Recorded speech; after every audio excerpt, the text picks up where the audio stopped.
Jurassic World Evolution 3 wants to sell you two feelings at once: meditative park builder zen and sudden velociraptor chaos. When it works, you're in flow, lining paths, watching brachiosaur shadows roll over a lake, fine-tuning a monorail loop until a storm hits, a fence buckles, and your guest safety rating drops faster than a jeep in a T-Rex's blind spot. The question isn't whether the dinosaurs look incredible, they do, or whether the systems are deeper, they are, but whether the added knobs and dials trim friction or hide a little treadmill under all that foliage. Context first. Frontier leans into three pillars: a more generous campaign that actually lets you build, a freeform sandbox that's bigger and cleaner, and scenarios that time-box specific challenges. The headliners are easy to spot. In-park breeding changes the loop from fossil-only incubation to build a nesting nook and let nature find a way. Compatible adults produce juveniles with different needs than their parents, tiny terrors that want prepared meat, while mom prefers the hunt, short stacks that can't reach canopy leaves. It's a small mechanical shift with big systemic ripples. Population pressure can tip a pen into mayhem, forcing you to plan space feeders and staffing with more intent. Second, factions arrive: entertainment, security, conservation, each with contracts, reputation tracks, and rewards that matter more in the late campaign. You're not just laying pretty paths, you're politicking with people who want different parks. Front-load thrills and security grumbles. Cut costs and conservation start side-eyeing your decisions. The best part isn't the numbers, it's how the push and pull nudges you off road builds and back into improvisation. Third, quality of life. Infrastructure can automate medical checks and maintenance. Transit is friendlier to edit, and there are more toys. Monorails now feel like arteries, underground hyperloops teleport the masses, and tours expand beyond gyros into balloons and canoe cruises that turn enclosure views into postcards. Across reviewers, the vibe alignment is real. IGN crowns it a series pinnacle for control and polish, praising the campaign's globe-trotting variety, from Montana Badlands to Vegas spectacle to Europe and Asia, and the way Jeff Goldblum's Ian Malcolm floats in to remind you hubris ages badly.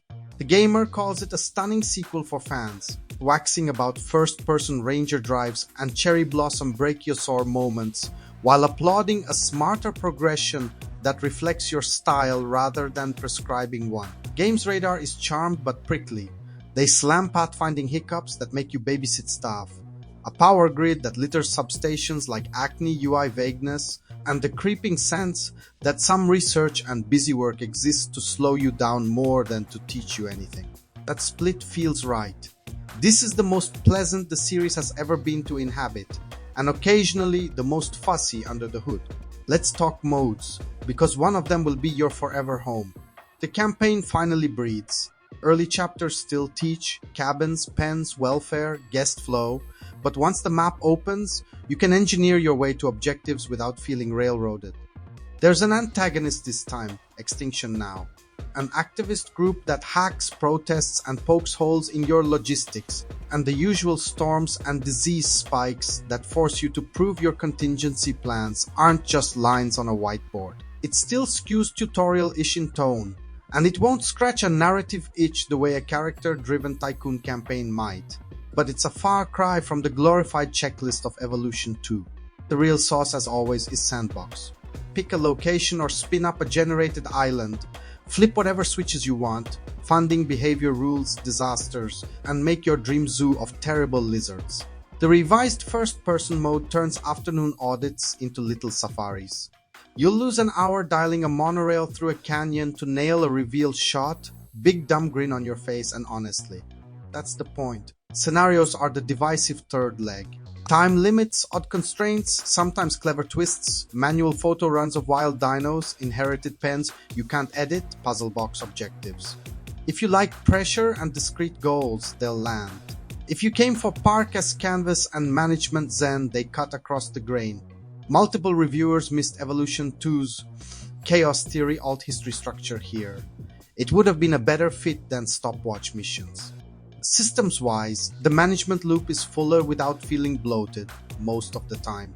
Researching dig sites, extracting DNA, incubating, and now breeding gives you two progression rails to play with. Gene mods still exist if you want to lean into designer dino, and hybrids are back to juice variety. Factions add contracts that pay well and push you to test different layouts. Tours and transport matter more for guest satisfaction, and the game finally lets you edit tracks without bulldozing half your park. The automation sliders are a quiet triumph for pacing. Freeing your brain from whack-a-mole triage keeps the zen intact until the real emergencies hit. Where does it wobble? Some of GamesRadar's complaints have teeth.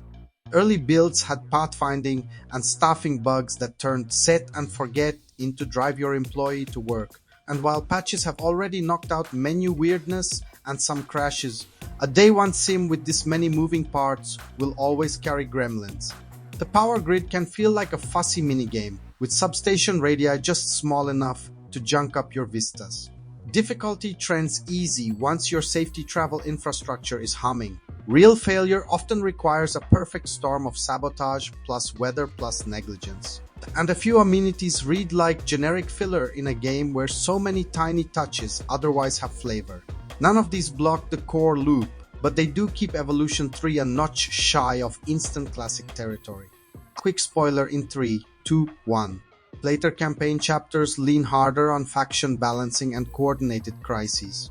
Reputation targets collide, extinction now escalates in ways that force you to split attention, and breeding pressure plus juvenile needs create cascading pen problems if you've been sloppy with space.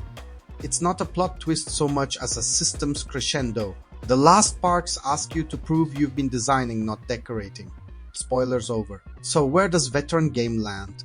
Evolution 3 is the right kind of sequel, broader where it needed to be, cleaner where it used to scrape, and wise enough to put toys in the modes that matter.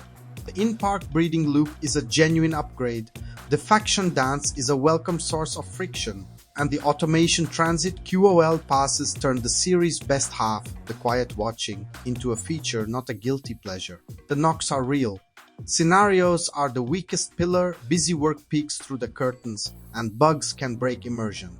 But for anyone who likes management games as a balance of planning and vibe, this is the most compelling the franchise has ever been. If this kind of no BS deep dive is your thing, hitch a ride with Veteran Game and hit subscribe. If you're nodding or yelling about the substation sprawl, toss a like so the algorithm doesn't pen us next to the T-Rex paddock. Final spicy prompt. Park sims always juggle freedom and friction. Should Evolution 3 keep sanding away Busywork, or is a little grit the price of real systems drama?